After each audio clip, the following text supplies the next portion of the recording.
located me. Stop! I asked you to stop! Easy. Stop! No, I'm not your female. Just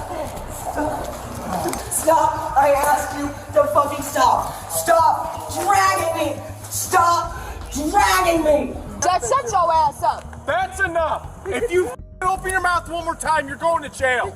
Stop. You really gotta stop. Don't give a fuck about going to jail. You really gotta stop. So you're not listening to my instructions? I am listening to your instructions. No, you're not. You're not listening. Yes, I am. I am. You're being belligerent? I'm how? Stop moving. What cuss words have I done? You're being belligerent. Belligerent. Correct. Have you ever watched someone take a bad situation and make it 10 times worse all by themselves? In this episode, we follow the case of a confused and confrontational Karen who, already facing arrest, decides to escalate things in the worst way possible. Her resistance and refusal to cooperate turn a simple investigation into a scene you won't forget. Let's dive into the case of a woman arrested after being kicked out of her boyfriend's house only to act belligerent when police arrive. It all unfolded on June 22, 2024, when officers were dispatched in response to a domestic disturbance. The woman involved, identified as Savannah, told police she'd been physically assaulted by her boyfriend, allegedly over accusations of cheating.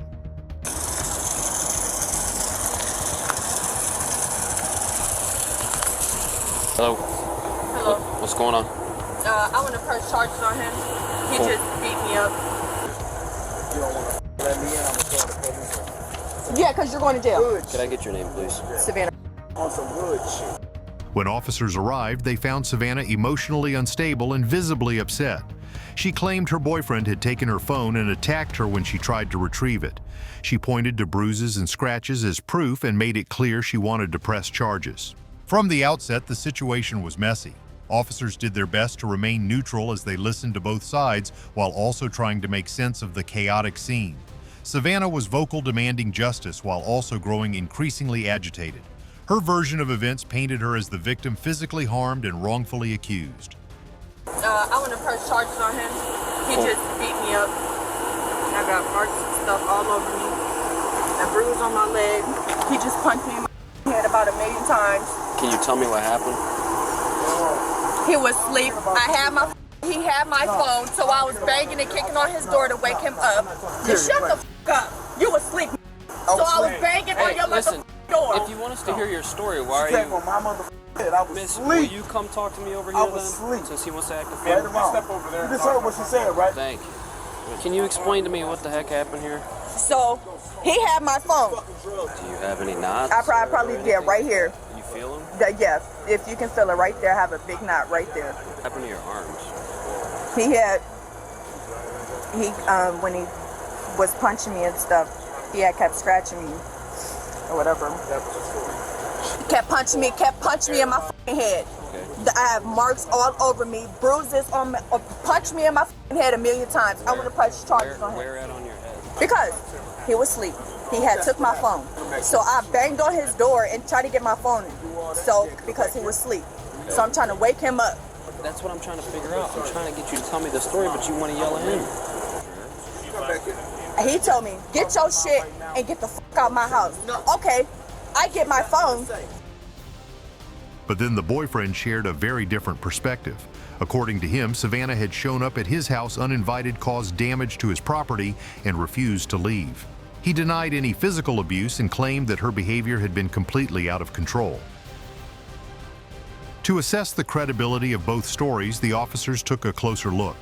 Savannah did have visible injuries, but they also examined the boyfriend, looking specifically at his hands for signs of a struggle or assault. His knuckles were clean, no swelling, no marks, nothing to suggest recent violence. That detail immediately cast doubt on her accusations. She disrespected me. Okay, Come to my house, bang on my door. I'm a all that. What she's saying right now is hearsay. It's telling me she's belligerent. So she showed up. Did she show up to get closed? Was she just trying to come back to the house?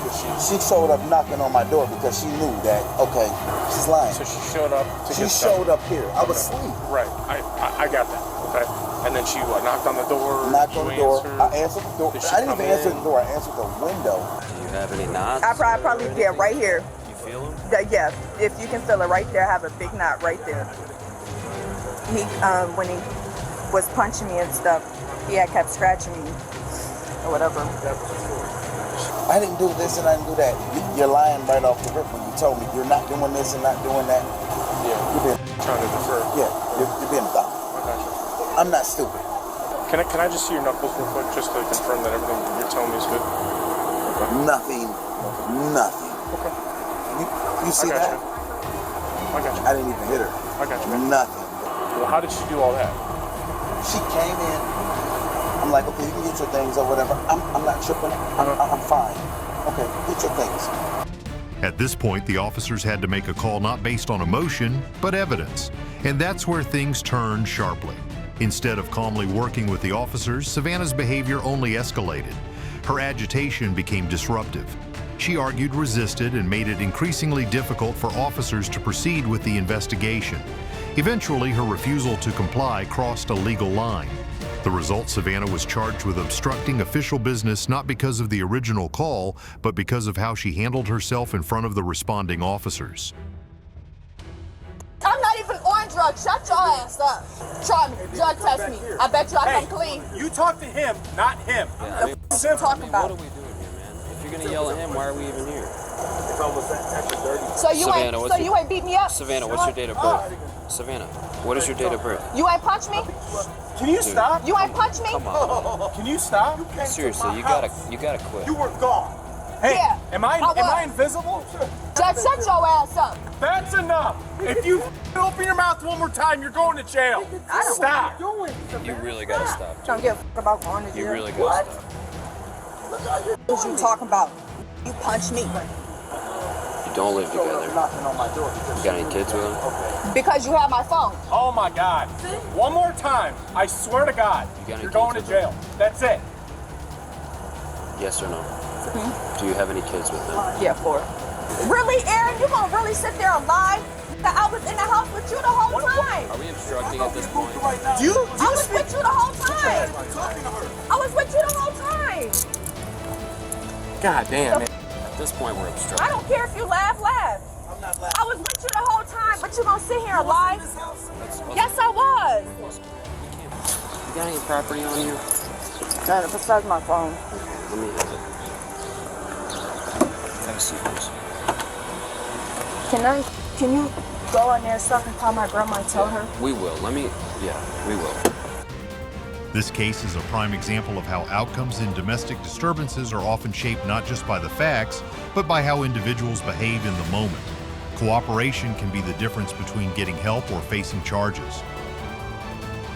In Ohio, Revised Code ORC, Chapter 2921-31, obstructing official business is defined and carries specific penalties. ORC 2991.31 defines obstructing official business as knowingly preventing, obstructing, or delaying a public official or emergency medical service worker in performing their official duties. In Ohio, obstructing official business is generally considered a misdemeanor of the second degree. Penalties for a second-degree misdemeanor under ORC include fines up to $750 and a potential jail term of up to 90 days upon conviction. All right, let's dive into the next story where things get even messier, both on the road and with the law. On February 26, 2023, a serious traffic accident unfolded caused by a woman who should never have been behind the wheel in the first place. Intoxicated and unaware of her surroundings, she rear-ended another car that had been stopped at a red light. The impact caused major damage to both vehicles and raised immediate safety concerns, especially given who was inside the other car. When officers arrived on the scene, they were met with a chaotic, emotionally charged situation. The driver of the struck vehicle was in visible distress, understandably, so as her 2 children had been in the back seat during the collision. Meanwhile, the woman responsible for the crash was showing clear signs of confusion and impairment. Are you hurt? I'm not hurt, but I got my 2 kids. I don't know. Okay, how old are you? You They're 9 EMS? and 9. Hey, sir, I want you to stay over there because I don't want you to get hit by a car. What's up? Do you know what happened to the car that was in front of me? That's the car I there. was stopping the stop on the red light, and she just came and hit us. 9 and 14. I just called. 9 and 14? Yeah, I was the one that called the. All right, you want EMS to come out? Check them out? Yeah, please. Okay, yeah, gotcha. Okay, can you do me a favor? I want to get everyone out of the roadway here. Okay. So, Can we move This one? Yeah, I got one thing at a time. Let's all get over there. Oh, she in the driver's seat? Huh? She the driver? Yeah, she You saw her in the driver's seat? Yeah. Two other guys pulled over. They said that she was swerving. I think she's drinking and she was swerving. Okay. We was in the red light and she just came in. She stumbled through her explanation of events, unable to clearly recount what had happened or even when. Officers followed standard procedure, checking for injuries, questioning witnesses, and preparing to conduct a field sobriety test on the suspect. Her behavior didn't help her case. She was agitated, combative, and unwilling to cooperate at first, but after some back and forth, she reluctantly agreed to participate in the sobriety tests. Okay, what's in pain? I'm not yelling. My face is in pain. Okay, well, let's just I'm get your not back. yelling. The officers that came here and they reviewed me and they searched me and I told them that I was in pain. So I don't want you to make it seem like I'm being aggressive because I'm not being aggressive. All right, here, let's walk over here, please. Okay, so with that being said, do you want to do a field sobriety exercise? But, right, if I told you that I had like 2 shots and you still want to do a sobriety test, what would that do for me? Because I need to make sure that you're okay to operate a motor vehicle. I look, at this point, I don't need to operate a motor vehicle because I call a resident of my a family member to come pick me up from the residence. Okay, well we're not there at that point yet. So my thing is right now if you're going to do the field sobriety exercises. No, I'm okay, not. Can you do it? They're going to take me to jail. No, ma'am. If you do well on the field sobriety exercise. I'll do it. If that's the case, I'll do it. I guess if I do it, they're going to take me to jail either way. If I do it or I don't do it. So you now want to do a field sobriety exercise? Yes, I'll do it. Or just, are you going to do the field sobriety exercise? Yes or no? Okay. Okay, feet together, arms down to your side. Feet together, arms down to your side. Arms down at your side. Stay at my side. Thank you, okay. Unfortunately for her, those tests didn't go well, and things only got worse from there. Throughout the interaction, the woman remained argumentative. She challenged the validity of the citation, insisting she had stopped at the red light despite eyewitness reports and the very obvious damage to both vehicles. Her tone escalated, yelling at officers, demanding a full investigation, and refusing to acknowledge fault. You are going to be cited today for careless driving, okay? But how? When I was at the stop sign. Well, it's a stop light. I was at a stoplight. I didn't really stop. I was stopped on it. I didn't do any of that. But how am I getting cited? Because you're the one that didn't stop for them. If it shows that you stopped, then the ticket will be voided out. But if it shows that you haven't run it, like we believe you have, or didn't stop, then the ticket is good. Okay. So this is you got to take in court. So that means if they look at the camera and they see that I have stopped. Yeah, then the ticket would be voided. Then the ticket would be voided. Correct. Okay, so I don't have to pay this until I take it to court, right? But the officers stayed calm and followed procedure. They read her Miranda rights, and the results from her sobriety test were enough to confirm what they had already suspected. She was driving under the influence. But that wasn't the end of it. Upon further inspection, officers also discovered drug paraphernalia and cannabis in the vehicle. And to top it off, the woman refused to sign or accept the legal summons, a move that only added more charges to her growing list of legal problems. Okay, do you see this? I want this to be recorded. It is, ma'am. That I'm asking for a responsible somebody here. Okay, do you want to watch? No. All right, turn around, put your hands on the board. Okay. Turn around, put your hands on. Okay. We're not going to play this game with you. Lawsuit. So you're not listening to my instructions? I am listening to your instructions. No, you're not. You're not listening. Yes, I am. You're being belligerent? I'm how? Stop moving. What cuss words have I done? You're being belligerent. Belligerent. Correct. It's hurting. It's hurting the way you got my arm. Stop moving. I'm not.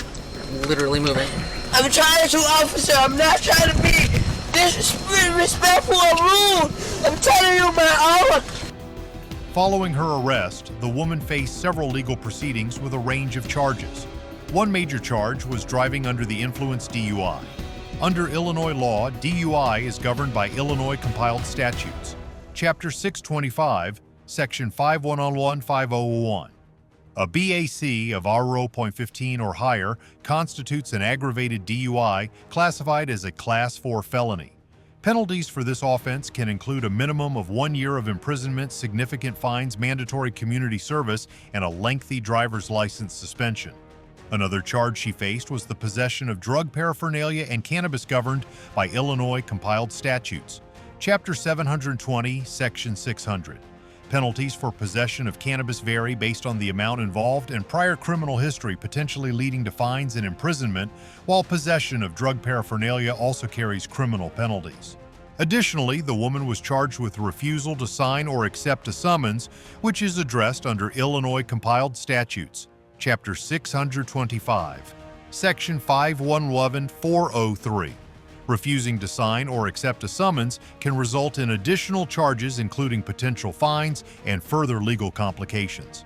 These combined charges reflect the serious nature of her actions and the breadth of legal consequences she faced as a result of her behavior. All right, let's jump into the next one. This one's chaotic in a way that only a grocery store showdown can be. It happened on April 19, 2023. A quiet day at a Publix grocery store suddenly turned into something entirely different when police received reports of a woman drinking outside the building. The individual in question, identified later as Alexandra, was found sitting calmly on a bench with a bottle of wine already half empty. Her presence raised enough concern among customers and employees to prompt a call to law enforcement. I went to walk outside to do regular reporting, and a customer on their way in told me that the woman was drinking a bottle of wine outside of the bench. And I said, well, I can see the bottle of wine that you have, and it's half drank. I said, so I'm asking you to please leave. And she's like, I can't go anywhere. I said, okay, well, if you don't leave, then I'm going to call and have somebody, come escort you off the premises. When officers arrived, they approached Alexandra, who promptly denied doing anything wrong. What started as a simple interaction quickly escalated into a tense standoff. As the officers attempted to de-escalate, Alexandra's hostility ramped up. She ignored their request for identification and instead unleashed a barrage of incoherent accusations and emotional outbursts. And then came the arrest. Austin, I don't want any more noodles. More yet. Killed him. 20. I would like to at least know who the hell she is. Oh my God! Leave me alone. Stop. Dad. Stop. Get up. 1, 2, 3. Get on the bench. On the bench. Oh, never did the dead noodle. Come on. We got like 3 calls in a matter of 7 minutes on the. What are you doing? The officers, doing their best to remain calm and measured, were met with non-stop verbal abuse. Alexandra accused them of torture and demanded medical help. Emergency medics arrived on the scene to assess her condition and provide assistance, but even then she continued to resist turning down help from the very people trying to ensure her safety. Are you able to provide us with the name?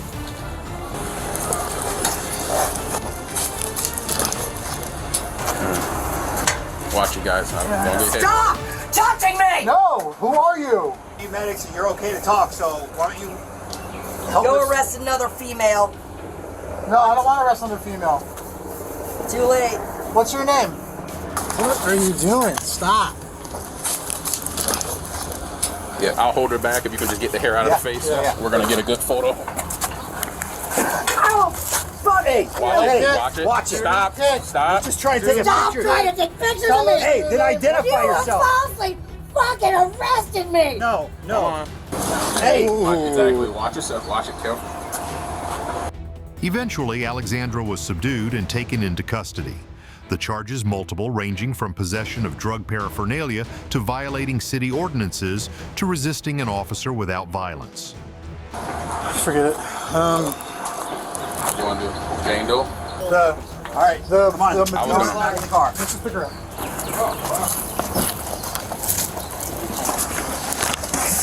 Watch your face. She likes to headbutt. Okay. I need the medics. You need the medics? Okay. I'll get the medics for you. Sweetie, what's your name? All right, medics are here. What do you want the medics for? Hey, you asked for the medics. Ow, ow. Okay, you say ow. Sit up. Man, what's going on?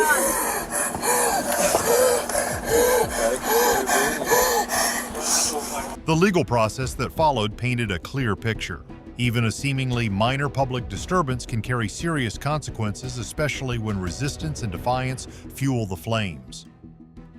Stop! I asked you to fucking stop! Stop dragging me! Stop dragging me! Ow!